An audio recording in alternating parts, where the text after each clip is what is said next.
সেই বাংলাদেশের মুসলমানদের গরু না খেলে এখন ইমানের জোর পারে না।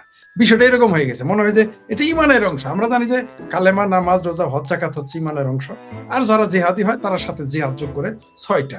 কিন্তু এরা এখন দেখি যে ইমানের মানে স্তম্ভ হিসেবে গরুর মাংস উপতে যোগ করতে চায় কিনা, এই ব্যাপারে আপনি দুইটা প্রশ্ন। প্রথম প্রশ্ন হচ্ছে, আমার ভাবির পোলা বলেছে যারা নিরপরাধ ছাত্রলীগ তারা এনসিপিতে যোগ দিতে পারে।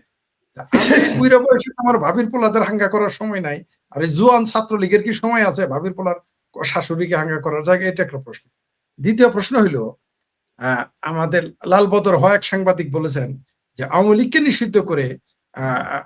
নিষিদ্ধ করে বিএনপি বলছেন আওয়ামী লীগকে নিষিদ্ধ করা সরকারের জন্য বিপজ্জনক। এটা একজন লাল বদর সাংবাদিক, কি যেন নাম ভুলে গেছি, উনি বলেছেন। এই দুইটাতে আপনি শুরু করেন প্লিজ, আমাদের একটু যদি এগুলো নিয়ে বলতেন। সাদত। ওকে, বিষয়টা হচ্ছে শুরুটা টেক ব্যাক তারেক জিয়া দিয়ে করি।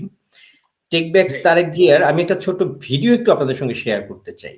শিওর। চট্টগ্রামে ইপিজেড আছে না? আমরা আস্তে আস্তে কুমিল্লায় এই ইপিজেড আস্তে আস্তে একটা করে ইপিজেড আমরা কুমিল্লাতেও করতে চাই। তিস্তা ব্যারেজ প্রকল্পের কাজ ইনশাল্লাহ 12 তারিখে নির্বাচনের পরে 13 তারিখে বিএনপি ইনশাল্লাহ সরকার গঠন করলে এই এলাকার মানুষের জন্য যে তিস্তা ব্যারেজের স্বপ্ন, আমরা সেটি পূরণের কাজে যথাসম্ভব দ্রুত হাত দিব ইনশাল্লাহ। এই ফরিদপুরের চর অঞ্চলগুলো নিয়ে প্রচুর পরিমাণের সোয়াবিন চাষ হয় না? হ্যাঁ, সোয়াবিন চাষ হয় কি? হ্যাঁ না হয় না? এখানে সোয়াবিন চাষ হয় না, কম হয় কেন? ভুট্টা হয়, ভুট্টা চাষ হয়, রাইট? হ্যাঁ, ভুট্টা চাষ হয়। আমরা দেখেছি এই এলাকায় প্রচুর আখ চাষ হয়, কিন্তু তারপরেও আমাদের চিনি কলগুলো বন্ধ হয়ে পড়ে থাকে। প্রিয় ভাই বোনেরা, আমরা এই চিনি কলগুলোকে আবার চালু করতে চাই। দেশনেত্রী খালেদা জিয়া উদ্যোগ গ্রহণ করেছিলেন, কিন্তু সময়ের অভাবে সম্পূর্ণ করে যেতে পারেনি। কি সেটি? বাণিজ্যিক রাজধানী। ইনশাল্লাহ বিএনপি আগামী 12 তারিখে নির্বাচনে আপনাদের সমর্থনে বিএনপি সরকার গঠনে সক্ষম হলে খালেদা জিয়ার সেই উদ্যোগ যত দ্রুত সম্ভব আগামী বিএনপি সরকার সেটিকে বাস্তবায়ন করবে।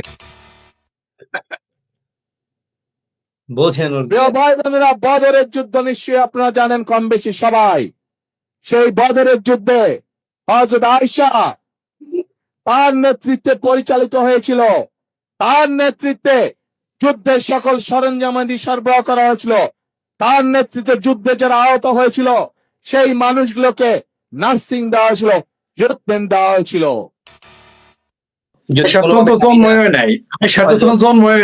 হযরত আয়েশাকে যদি টাইনে না কোনোভাবে খালেদা জিয়ার সাথে মিলানো যায় আর কি, বেচারা শেষ পর্যন্ত ওই চেষ্টাটা করেছিল। তো টেক ব্যাক নিয়ে আসলে মনে হয় এরপরে আর কিছু বলার নাই। তার বাংলাদেশ সম্পর্কে গত 17 বছর হয় কি খবর রাখছে ও কি জানে বাংলাদেশের, এবং এরপর থেকে আপনারা দেখছেন যে মোটামুটি ইয়েতে কি বলে সংসদে ম্যাক্সিমাম টাইম মুখে তালা মেরে রাখে, কারণ সে তালা না মারলেই ঝামেলা, মুখ খুললেই হচ্ছে কি একটার পর একটা কথা কইতেই থাকে। কখনো মরা ওসমানীরে জিন্দা বানায় আলায়, কখনো হচ্ছে গিয়া মনে করেন ওই যে টেক ব্যাক ফিউচার। এই যে মনে করেন তার আলবাল কথাবার্তা, আমরা এতদিন আমরা দুঃখিত বিএনপির কাছে এবং তারেক জিয়ার কাছেও, যে এতদিন আমরা তারে কোমর ভাঙ্গা বলতাম। তো সেনাবাহিনী আসলে খালি কোমরেই পিড়ায় নেই, সম্ভবত তালুর উপরেও পিড়াইছিল, যেটা ইদানিং আমরা তার কথাবার্তা শুনে বুঝতে পারতেছি। তো কোমরের চাইতে তার তালুতে বেশি যত্ন নেওয়া দরকার। আর আপনি যেটা বলছেন ওই আপনার কি যেন আপনার কি ভাবির বাচ্চারা, হ্যাঁ, আপনার ভাবির পোলারা তো এখন ইয়েরে টানতেছে ছাত্রলীগকে, মানে দিন যত যাইতেছে টোকাইর বাচ্চাগুলা এই এনসিপির, এই যে কি বলে যে 3 দিন আগেও যার ওজন আসলে 40 কেজি ওই হালায় এখন 120 কেজি হয়ে খানে খানে, মানে ওই যে কি বলে যে ইয়ার মতো বয়া থাকে না, ওই দেওয়ানবাগির মতো, হালায় দেওয়ানবাগির মতো এখানে এখানে বয়া থাকে, যে আর কোনো কাম নেই। আপনি দেখবেন এই নাহিদ এখন বলতেছে ছাত্রলীগ চাইলে তারা আসতে পারে। ছাত্রলীগ না শুধু, মানে আপনার ভাবির পোলারা বাংলাদেশের আওয়ামী লীগের পা ধইরা মাপ চাইয়া কুত্তার মতো কানবো, শুধুমাত্র নিজে পিঠ বাঁচাইতে। কারণ এই দেশে ওদের অস্তিত্ব কোন জায়গাটায় এই কদিনে বুঝছে। জামায়াত রে চুইসা 4টা জামায়াতের কাছ থেকে 6টা সিট ভিক্ষা পাইছে, আর নেপালে ওই যদি আন্দোলন যেটাকে বলে, যদি সেটাকে আপনি অভ্যুত্থানই বলতে চান, তাহলে নেপালের দিকে তাকান। নেপালে যারা আন্দোলন করছে তারা রাষ্ট্র চালাচ্ছে, এবং সেই রাষ্ট্র চালাচ্ছে কিভাবে? আগের যত ধরনের ভুল ত্রুটির জায়গাগুলো ছিল সেইগুলাকে সবগুলাকে মুছা দিয়া নতুন একটা রাষ্ট্র তৈরির চেষ্টা করতেছে তারা। আর বাংলাদেশে চুরি চট্টামি করতে করতে 40 কেজির পাড়ারা 120 কেজি হইছে, এর বাইরে আর কিছুই হয় নাই। এবং 120 কেজি হইতে যাওয়ায় দেখছে যে যেখানে যায় ওখানে, কয়েকদিন আগে দেখছেন যে পেট্রোল পাম্পে তেল নিতে গিয়ে জুলাই যোদ্ধা একজন, আমি আপলোড দিয়েছিলাম ভিডিওটা, সে যে লাইন ভাঙ্গা আগে তাকে তেল দিতে হবে বলার পরে যখন মানুষ বলছে লাইন ধরার জন্য, সে বলছে আমি কিন্তু জুলাই যোদ্ধা, হেডা ভাঙ্গা মাইক দিছে। মানে তেল ওর গাড়িতে না দিয়ে ওর গোয়ায় দিছে তেল। দেখলাম কুত্তার মতো দৌড়াইতেছে, মানুষ দৌড়ে দৌড়ে পিড়াইতেছে, কইছিল জুলাই যোদ্ধা। তো ব্যাপারটা হইতেছে এগুলো সবগুলো তো আসলে অ্যালার্ম, এক একটা সিগনাল। তো ওরা তো গত 16 মাস যাবতীয়, এই 19 মাস যাবতীয় সিগনাল পাইতেছে।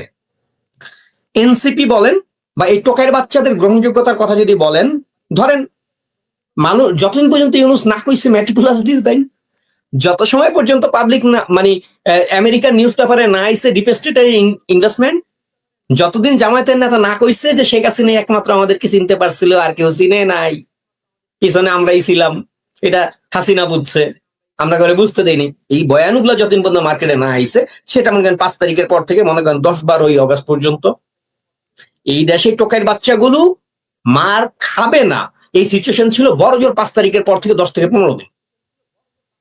এরপর থেকে আস্তে আস্তে ওরা টের পাইতে শুরু করছে যে বাংলার মানুষ শুধুমাত্র, যেহেতু সেনাবাহিনীর ট্যাঙ্ক ওদের পিছনে খাড়ায় থাকতো, মাইর খেলে টুক করে ঢুকে যাবা, নিরাপত্তার দায়িত্ব আমাদের, কান দুইটা খাড়ায় যাবা মারতে রইলে। হ্যাঁ, তো সেনাবাহিনীর কামলাগুলা, দেশদ্রোহী সেনাবাহিনী, যখন ওদের পেছনে পেছনে এইভাবে কুত্তার মতো ঘুরতো বাংলাদেশ সেনাবাহিনী, সেই কুত্তা সেনাবাহিনীর সমর্থনের কারণে, সাহসের কারণে ওরা শুধুমাত্র এই কদিন বাইচা ছিল এই দেশে। অন্যথা এখন বিএনপি তো আসছে, এখন মুসলেকা রহমান তো মুসলেকা দিয়েই আসছে, সে আগের যে চলমান সিস্টেমটা ছিল সেই সিস্টেমের। আপনাকে 30 সেকেন্ড একটু থামাচ্ছি, 30 সেকেন্ড ইন্টারাপ্ট করতেছি, আপনি ওখান থেকে আবার শুরু করবেন যেখানে ছিলেন। ওই যে ট্রাক্টর মনোয়ার আছে না, জামাতের পোস্টার বয়, তারেক মনোয়ার নাকি তারেক জানোয়ার, সে কিন্তু একদিন বললো, প্রথমে বলেছিল ইউনুস সুদখোর, তারপরে তো ইউনুসের নবী রাসূল বানাইলো। হঠাৎ করেই কিন্তু আবার একটা দর্শক আমাকে দিয়েছে, বললো আপনাকে দিলাম, বলেছে ডক্টর ইউনুস নাকি ইসলামের বিরুদ্ধে সবগুলো রায় দিয়ে গেছে তার সময়, হঠাৎ করে সুর পাল্টাই দিল কেন? এতদিন তো তারা শেখ হাসিনারে বলতো, আওয়ামী লীগের বলছে, হঠাৎ ইউনুসের পক্ষের লোক এখন বিরুদ্ধে ফতোয়া কেন দিচ্ছে? এটা ইউনুসের পক্ষ বলে কিছু নাই আসলে। ফরিদ, আপনি এটা খুব ভালো জানেন, ইউনুসের পক্ষ বলে এই দেশে কোনো পক্ষ নাই। এই দেশে এনসিপির পক্ষ বলে কোনো পক্ষ নাই। এই দেশের পক্ষ মূলত 3টা: আওয়ামী লীগ, বিএনপি, জামাত। পাকিস্তানপন্থী একটা গোষ্ঠী আছে যেটাকে আমি অস্বীকার করতে পারবো না, সেই হায়নার দল, উগ্রবাদী জঙ্গিদের একটা সমর্থক আছে এই দেশে। এর বাইরে যদি মনে করেন আপনি হিসেব করেন, তাহলে 90% আপনি ভাগ করে নেন আওয়ামী লীগ বিএনপির মধ্যে, আর 10% ধরনের পাখি বীজের মধ্যে আছে, 10% পাখি বীজ আছে এই দেশে।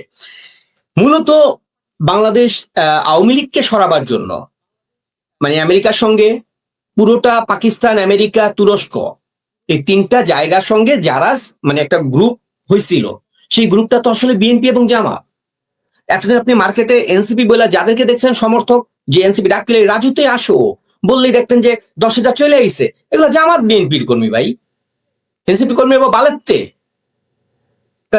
মানে কি কমো আসলে লাইফে তো বলা যায় না। হ্যাঁ, তো যেটা হচ্ছে যে বলতে পারেন না, আমি আপনার মানে ইনকমপ্লিট কথা কমপ্লিট করি মাঝখানে ইন্টারফেয়ার করার জন্য, সরি রাসেল ভাই। হ্যাঁ। আজকে আমাদের প্রিয় গণতন্ত্রের ইমাম বলছে ছাত্রলীগের যারা তওবা করে আসতে চাও আমাদের এনসিপিতে আসতে পারো। এখন বলেন কেন তারা এরকম ডাকতেছে? আমরা 12ই ফেব্রুয়ারি মাগরিবের ইলেকশনের আগেও দেখছি সবাই মিলে আওয়ামী লীগকে বলতেছে আসো আসো আসো, আমরা কিন্তু ঠুসঠাস করে কামড়াবো না, কিছু করবো না। কেন বলতেছে বলেন তো? কারণ ওরা জানে ওদের জনগণের ম্যান্ডেট নাই। আমি তো এটাই বলতেছি যে ওদের তো আসলে কোনো সমর্থক নেই দেশে, ইউনুসের কোনো সমর্থক নেই। ইউনুসকে কারা যেগুলো বলতো 5 বছর চাই 10 বছর চাই, সেটা বলতো জামাতের আমির, ওই কাকের ছেলে, ও বলতো এটা। ওর কিছু পোষা কুত্তা, ওর যেগুলো জারজ আছে সেগুলো যা বলতো 5 বছর চাই 10 বছর চাই, কারণ ওরা তো জানতো নির্বাচন হলে বিএনপি আসবে। যেহেতু আওয়ামী লীগকে কোনোভাবে আমরা আটকাইতেছি, নির্বাচন করতে দিব না, বিএনপি চলে আসবে, অথবা আমার বাপের নামে যতদিন পর্যন্ত ইউনুসের বহায় রাখতে পারি। সো ইউনুসের পক্ষের একটা সমর্থক এই দেশে নাই, আমি চ্যালেঞ্জ করে বলতে পারি। মানে কে ইউনুস? সারা জীবন সুদখোর বলে গালি খাওয়া একটা মানুষ, মানুষের রক্তচোষা একটা প্রাণী। এই হায়নার বাংলাদেশে আবার সমর্থক আসে কোথা থেকে? কিন্তু বাংলাদেশে আওয়ামী লীগকে হটাবার জন্য, শেখ হাসিনাকে হটানোর জন্য আপনাকে যদি মানে যারা হচ্ছে ধরেন এই ষড়যন্ত্রে লিপ্ত, তাদেরকে যদি বলা হইতো যে কালকে হিরো আলমকে প্রধানমন্ত্রী বানানো হবে, প্রত্যেকে জায়গাতে হিরো আলমকে চুইসা দিত, রিয়ামণি তুই সর, আমি দিতেছি। কারণ একটাই, আওয়ামী লীগকে সরাইতে হবে, শেখ হাসিনাকে সরাইতে হবে। এখানে ইউনুস আছে না, হিরো আলম আছে, ডাজন্ট ম্যাটার। ওরা সাক দিছে শুধুমাত্র ওই আনন্দে। অতএব এখন যেহেতু ক্ষমতার ভাগাভাগিটা অন্যদিকে চলে গেছে, বিএনপি ওদেরকে টপকাইয়া যখন ডিপ স্টেট বলেন, পাকিস্তান বলেন, তুরস্ক বলেন, ওরা দেখছে যে এই পাড়াচোদা জামাতকে আমি যত যাই করি বাংলাদেশে হয়তো কোনোভাবে মেকানিজম করে ক্ষমতা বসাইতে পারবো, কিন্তু পাবলিক ইচ্ছা মতো পিড়াইব। দেন ওখান থেকে ওরা সরে আসছে, আচ্ছা বিএনপির সাথে কন্ট্যাক্ট আসছে যে বাবা এই চুক্তিগুলো সব ঠিকঠাক থাকবে, এই করবি, আইনমন্ত্রীটা দিবি হচ্ছে গিয়ে জামাতের, কারণ হচ্ছে গিয়ে আওয়ামী লীগ এবং শেখ হাসিনাকে ফাঁসি দিতে হবে, অথবা আইনমন্ত্রীরা জামাতকে দিয়ে দে, স্বরাষ্ট্রমন্ত্রীটা আমেরিকারে দিয়ে দে, কারণ চুক্তিগুলো বাস্তবায়ন করতে হবে কিন্তু। হ্যাঁ, এই দুই শর্তগুলো মাইনা তুই বয়া থাকে না, তুই বয়ে মাঝে মাঝে কবি টেক ব্যাক ফিউচার। তো ও বোকাচোদা বয়ে এগুলোই করতেছে। অতএব এখন আপনি মার্কেটে এই যে ওদের যে চতুর্মুখী চাকটা, ইউনুস যে গালি খায় সকাল বিকাল, হ্যাঁ, বিএনপি যে গালি খায়, কারণ এতদিন তো বিএনপি জামাত বলে আলাদা কিছু ছিল না, সব একসাথেই ছিল। তারেকের সমস্যাটা হইতেছে আওয়ামী লীগ এখন কিছু না করলেও ওর বিরুদ্ধে তো এনসিপি দাঁড়ায় আছে মার্কেটে, এবং ওর বিরুদ্ধে তো জামাত দাঁড়ায় আছে। ওর এতদিন তার ওর বন্ধু ছিল, একবার মারা খাইতে খাইতে তো ডায়রিয়া হয়ে যাইব। আওয়ামী লীগের তো দরকারই নেই এখানে মার্কেটে। হ্যাঁ, তো অতএব এখন এই পুরো ব্যাপারটা যেটা আপনি বলতেছেন যে ছাত্রলীগকে ডাকাডাকির কিছুই না।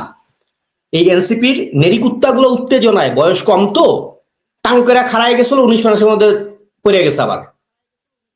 এখন ওরা টের পাইতেছে যে এই দেশে আমার 14 গোষ্ঠী যদি টিক্কা থাকতে হয়, আমার বাপ মা যদি নিরাপদ থাকতে হয়, আমার পোলামাইয়া যদি এই দেশের মাটিতে কোনোদিন অস্তিত্ব নিয়ে বাঁচতে হয়, আওয়ামী লীগের শেল্টারে থাকতে হবে, আওয়ামী লীগের পাচাইটা কুত্তার মতো বাঁচতে হবে আমাকে। ওরা জানে এটা। এখন ছাত্রলীগকে মূলত ডাকা এটা হচ্ছে প্রাথমিক ধাপ। নিরপরাধ ছাত্রলীগ আসো, তারপরে বলবে এক সেকেন্ড আরেকটা যুক্তি করতে হচ্ছে, আরেকটা আপনাকে যুক্ত করতে, এটা নিয়ে যদি একটু 2 মিনিট বলে আমাদের ধন্য করতেন, তারপরে আমি আস্তে আস্তে ইন্টার কাছে যাব। আর আপনার জন্য 5 মিনিট সময় পর তো টোটাল। এই যে রাশেদ আছে না, ওই যে ইয়ের সাথে ছিল, ভিপিনুরের সাথে, মাশাল্লাহ উনি এই মুহূর্তে চৌথ আসমান থেকে ওই রাশেদে বাণী নিয়ে আসছেন আওয়ামী লীগকে তো পুনর্বাসনের সুযোগ দেওয়া উচিত। হঠাৎ করে ভূতের মুখে রাম নাম, ঘটনাটা কি? ও তো 3200 ভেঙেছে আসলে। মানে এখন এই জায়গাগুলো না এমন একটা ব্যাপার ফরিদ ভাই, ধরেন আমার যে শত্রু, তার শত্রু কোনো সময় সাময়িকভাবে লড়াইয়ের মাঠে আমার বন্ধু। আমি এই তরিকায় বিশ্বাসী।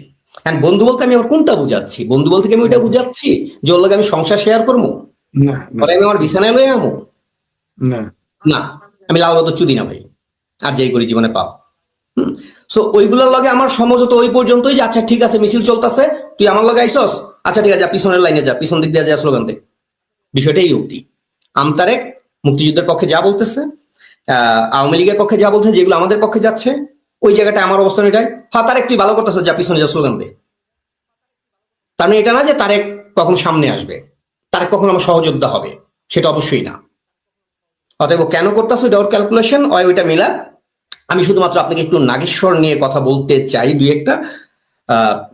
মানে যেটা বলতেছিলাম যে ছাত্রলীগকে ওরা এখন ডাকতেছে, নিরপরাধ ছাত্রলীগ তোমরা আমাদের মধ্যে আসো। কারণ এখানে যারা আছে সার্জিস থেকে, এইগুলা সার্জিস তো মনে করেন যে সাদ্দাম কোনো জায়গায় দাঁড়াইলে, ওই যে কয়েকদিন আগে একটা ছবিও ভাইরাল হয়েছে, হ্যাঁ, সাদ্দাম কোনো জায়গায় দাঁড়াইলে মনে করেন যে দূরে আসে না ভাই আমি আছি, একটুখানি আতকোনোর মতো দেখা গেলে হয়েছে, আরে বাইর ছবিতে আমার আঙ্গুল দেখা গেছে। এরকম নেরিকুত্তা ভাই, যারা মনে করেন কোনো একটা গ্রামের, ধরেন গোবরডাঙ্গার কোন একটা 3 নং ওয়ার্ডের একজন ছাত্রলীগের সেক্রেটারি, হ্যার লগে বেশ খাইতে পারলে এই সার্জিসটা 3টা ছবি তুলে আপলোড দিত, আজকে আমার গোবরডাঙ্গার সেক্রেটারির লগে দেখা হয়েছে। এরা তো নেতা। আপনাকে বুঝতে হবে ছাত্রলীগের মানে কোন লেভেলের সমর্থক গুলাকে আপনি জাতীয় নেতা মানতেছেন। যেইগুলা ছাত্রলীগের মনে করেন গোবরডাঙ্গায় কারোর লগে দেখা হইলে ছবি তুললে ফেসবুকে ফাটাই লইতো, আজকে আমার বাপের লগে আমার দেখা হয়ে গেছিল, তারা এখন আপনাদের নেতা। যেগুলা ছাত্রলীগের আশেপাশে ভিড়তে পারতো না কোনোদিন। তো এখন ব্যাপারটা হচ্ছে 2 দিক থেকে চাপ। ওদের প্রথমত হচ্ছে করে যে ছাত্রলীগের সঙ্গে ওদের বেশিরভাগই ছাত্রলীগের শেল্টারে কয়েকদিন আগেও দেখছেন গোলাম রাব্বানিকে কেমনে টেক্সটের পর টেক্সট করতো, ভাই আমার চিনছেন, ভাই আমি অমক, ভাই আমি অমক, ভাই আমি অমক। হ্যাঁ, তো এই তকমাটাকে গোছানো দরকার, যেই কারণে একটা স্টেটমেন্ট দিচ্ছে নিরপরাধরা আসো। আমাদের সার্জিস কিন্তু নিরপরাধ ছাত্রলীগ ছিল, অর্থাৎ তোমরা গালি দিও না, বিষয়টা এরকম আর কি। আমাদের গুলো আরো হালাল করে নিলাম। আরেকটা অপশন হচ্ছে আজকে বলবে নিরপরাধ ছাত্রলীগ আসো, কালকে বলবে নিরপরাধ যুবলীগ আসো, পরশুদিন বলবে নিরপরাধ আওয়ামী লীগ আসবো, তারপরে বলবে আওয়ামী লীগ আমার বাপ লাগিস, যেমনি মন চাই তুই আয়, হ্যাঁ, কিন্তু আমাকে মারিস না খালি। 2 দিন পরে কুত্তার মতো পা ধরবে।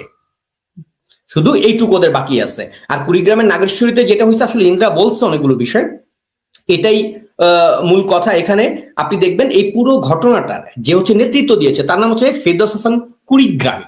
এই কুড়িগ্রামী হচ্ছে আরেকটা যে আছে যে বিক্রমপুরী, এখন জেলে আছে, সেই বিক্রমপুরীর অন্যতম একজন সহযোগী, যে হচ্ছে গিয়ে কারাবন্দী মুসলিমদেরকে মুক্তির আন্দোলন করেছিল। কারাবন্দী মুসলিম, এই যে তাদের যে টার্মটা, মুসলিম টার্মটা, এখানে কারা ছিল? জঙ্গি ছিল, যারা হলিউডের হামলায় অভিযুক্ত, যারা ইসলাম ধর্মের ভেতরেরই যারা সুফি কিংবা ধরেন ইয়েদেরকে ওই কি বলে বাউলদেরকে যারা মারধর করছে তারা ছিল বন্দী, হিন্দুদের উপর যারা নির্যাতন করছে তারা ছিল বন্দী, তারা এখন তাদের কাছে নিপীড়িত মুসলিম। এই যে ইসলামটাকে ব্যবহার করা বারবার, এই জায়গায় ফারনাইন্দা যে পয়েন্টগুলো বলছে আমি সেগুলোতে টাচ করছি না, কিন্তু এই ফেরদৌস হাসান কুড়িগ্রামীরা হচ্ছে সেই শ্রেণী যারা হচ্ছে সব জায়গায় ধর্মটাকে ব্যবহার করে। আপনি কোরআন থেকে আমাকে দেখান তো, মানে বাংলাদেশে যে প্রচলিত মানে কুরবানি সিস্টেম, সেটাকে আমি সম্মান করি, সেটা নিয়ে আমার কোনো দ্বিমত নাই, কিন্তু গরুর কথাটা কোরআন কিংবা হাদিসে কোথায় আছে যে গরু কোরবানি দেওয়ার ব্যাপারটা? গরু কোরবানি দিয়ে এখানে যে উল্লাসটা প্রকাশ করা হয়, একটা অংশ তো ধর্ম থেকেই করে, ধর্মীয় জায়গা থেকেই, একেবারে নিউট্রাল ধর্মীয় পজিশন থেকে তারা কুরবানি দেয়। একটা বড় অংশ আছে পাশাপাশি যারা গরু কুরবানিটাকে মনে করে হিন্দুদের উপর আমার প্রতিশোধ। তাদের কাছে এখানে নবী রাসূল বিষয় না, কোরআন হাদিস বিষয় না, ইসলাম কোনো বিষয় না। যেহেতু হিন্দুদের জন্য গরু কুরবানি দেয়া হারাম, মানে তারা দেয় না, গরু তারা খায় না, তাদের জন্য নিষিদ্ধ, তাদের নাকের সামনে আমি গরু খাবো, এটা হচ্ছে গিয়ে এদের ধর্ম ব্যবসা। এবং অথর্ব কিছু মুসলিম যারা তাদের কথায় নাচে, এই ফেরদৌস হাসান কুড়িগ্রামীরা যখন বলে যে এখানে ইসলাম প্রতিষ্ঠা হইল, কিংবা ধরেন ইলিয়াস, সাংবাদিক ইলিয়াসের ওই যে রাজাকারের বাচ্চাটা, ওর যে একটা পত্রিকা আছে, কি যেন নামটা ভুলে গেলাম এই মুহূর্তে, ওই পত্রিকা নিউজ করছে আওয়ামী লীগ এবং ভারতের প্রভাবের কারণে 55 বছর গরু কোরবানি দেয়া যায় না। মাহমুদুর রহমানের সামারের দেশ, মানে আমার দেশ। না না, আমি ইলিয়াসের পত্রিকাটার কথা বলছি, তো যেটার হচ্ছে মামলা খাইয়া, চাঁদাবাজির মামলা খাইয়া ওর ভাই এখন পালাতক, গোপনে গোপনে পত্রিকা চালায় বিদেশ গিয়ে। তো যাই হোক, ওইটা নিউজ করতেছে 55 বছর আওয়ামী লীগের প্রভাবের কারণে এখানে গরু কোরবানি দেওয়া যায়নি। কথা হচ্ছে এখানে পুরোটাই ছিল হিন্দু অধ্যুষিত এলাকা, যেটা কালবেলায় নিউজটা রয়েছে। আমি আরো একটা তথ্য দিয়ে দিই যে দি পলিটিক্যাল গ্রামার ইউটিউব চ্যানেল, এটা নিয়ে আজকে আমি একটা দীর্ঘ ভিডিও বানাইছি, প্রায় 35 মিনিটের, ডকুমেন্ট সহকারে, প্রত্যেকটা ডকুমেন্ট দিয়ে দিয়ে বানাইছি, ভিডিওটা দেখে নিয়ে প্রয়োজনে। তো এখানে যেটা হয়েছে যে পুরো ব্যাপারটাই ভাই, ওই সময় ওখানে মুসলিমরা ছিলই না সেই অর্থে, হিন্দু সংখ্যাগরিষ্ঠ মুসলিমরা কিছু বসবাস করতে শুরু করেছে। এবং অর্পিত আইন সম্পর্কে আপনি জানেন, অর্পিত সম্পত্তি আইন, ফরিদ ভাই, বাংলাদেশের স্কুল কলেজ থেকে শুরু করে বড় বড় প্রতিষ্ঠান, একটা বড় অংশ হিন্দুদের দান করা সম্পত্তির উপরে দাঁড়ায় আছে ভাই।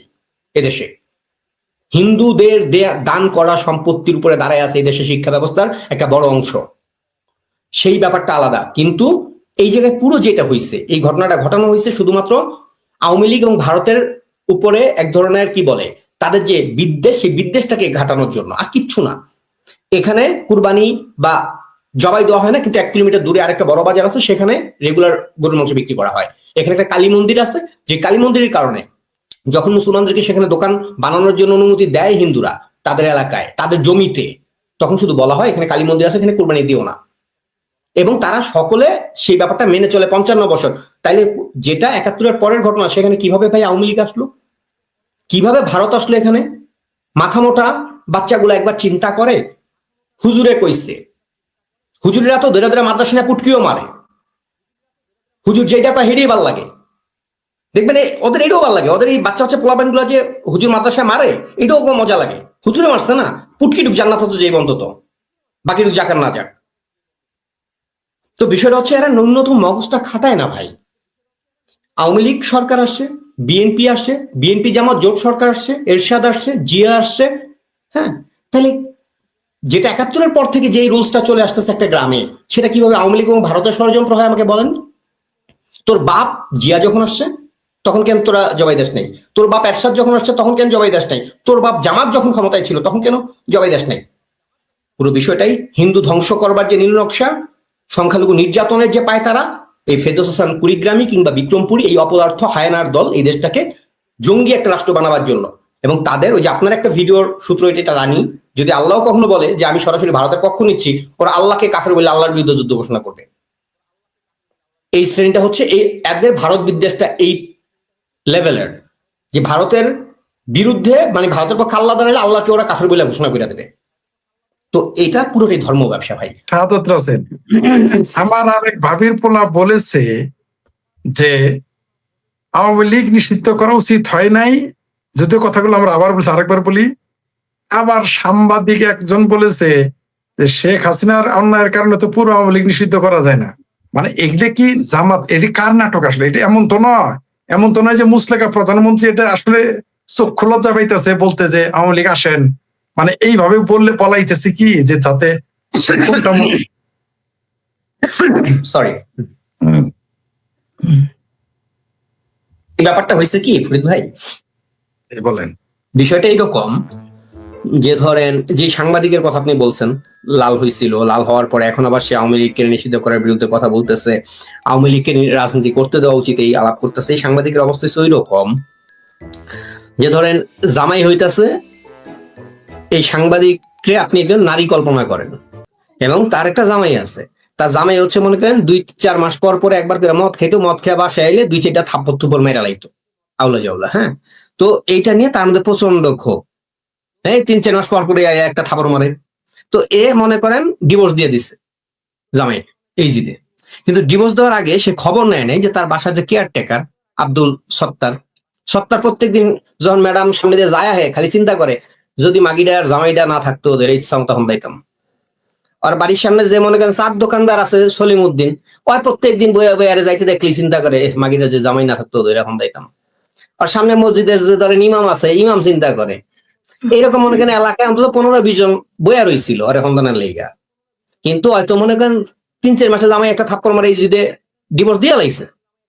যখন এখন সিরিয়াল ধরে মারতাছে না, তখন তো জামাই রে ব্যাগ চাওয়া ছাড়া উপায় নাই, যে জামাই ও বাপাও তুমি আমার রক্ষা করতা, তুমি আহো, তুমি আমারে বাঁচাও।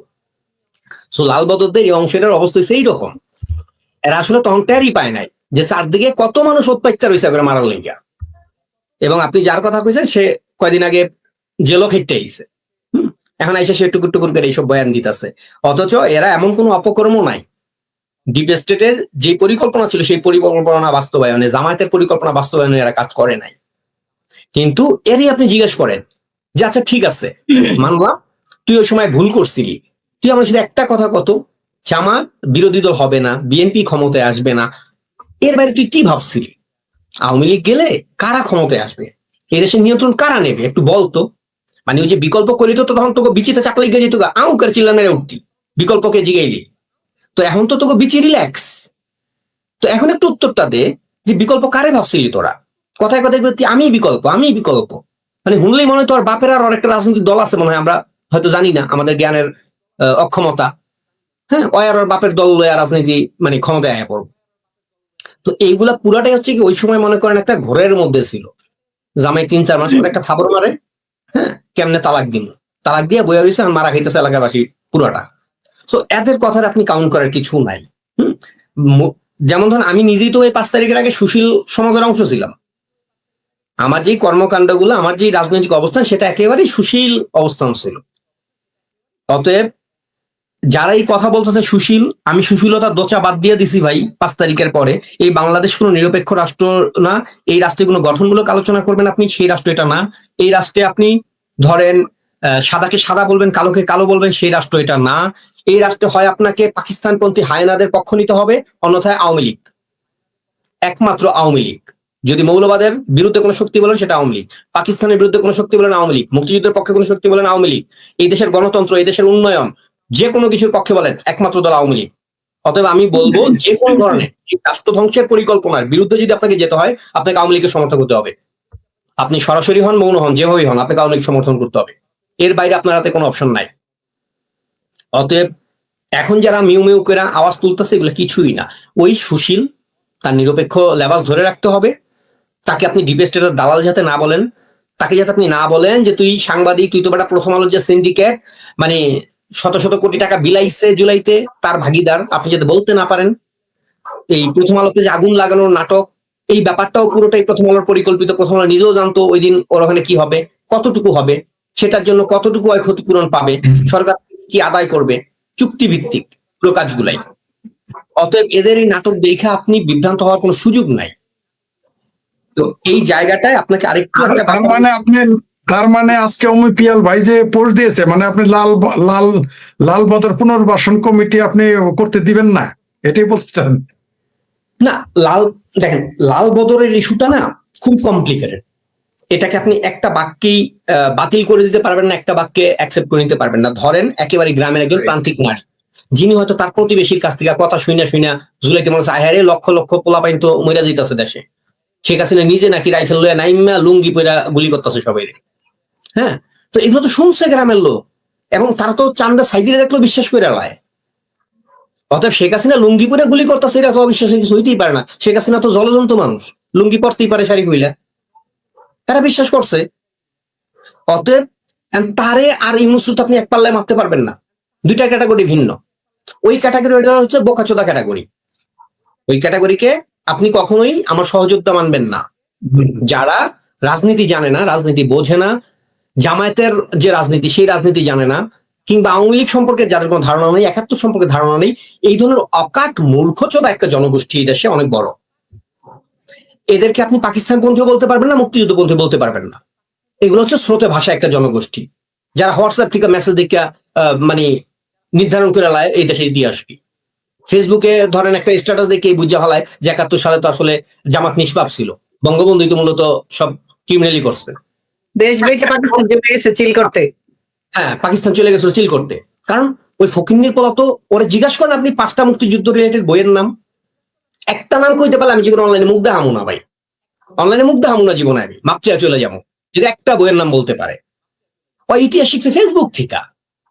আবার ওই বোকাচোদায় ফেসবুকে আইসেই মনে করেন আল্লাহ নবীর নিয়ে 3টা পোস্ট দেখে তাদের বাসার কেল্লা লাইক মেরে রাখছে। ওর বলতো যাই বাসার কেল্লার পোস্ট ভালো না, আমাদের পীরের নাম ভুলে গেলেন কি জন্য?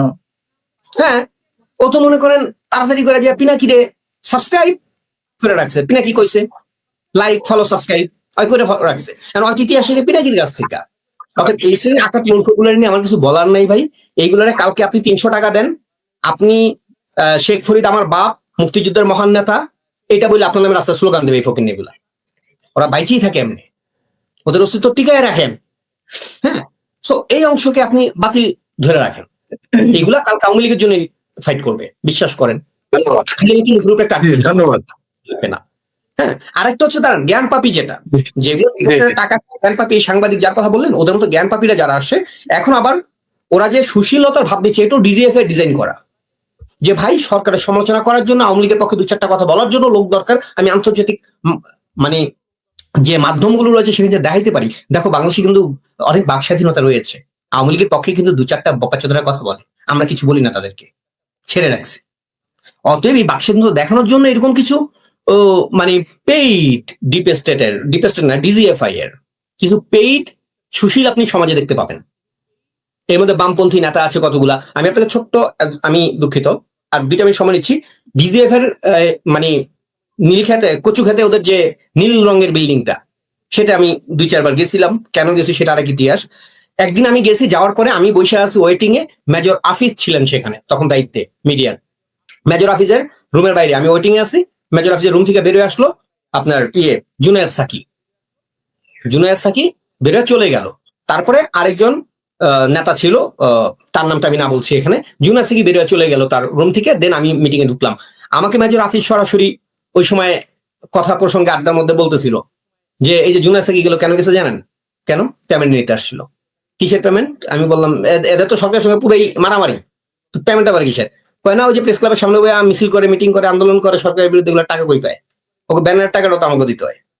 সো এই হচ্ছে কি রাজনীতি। অতএব এই সুশীলগুলা মূলত ডিজিএফ এর ওই পোষ্য, যাদেরকে পাইলেই রাখে একটা সরকার, তার বিরোধী অংশ যে কথা বলছে এটা দেখাবার জন্য, আর কিছু না ভাই। অতএব এখানে বিভ্রান্ত হওয়ার কোনো সুযোগ নেই। রনি টনি থেকে শুরু করে সবগুলা কিন্তু পরিকল্পিতভাবে বসানো।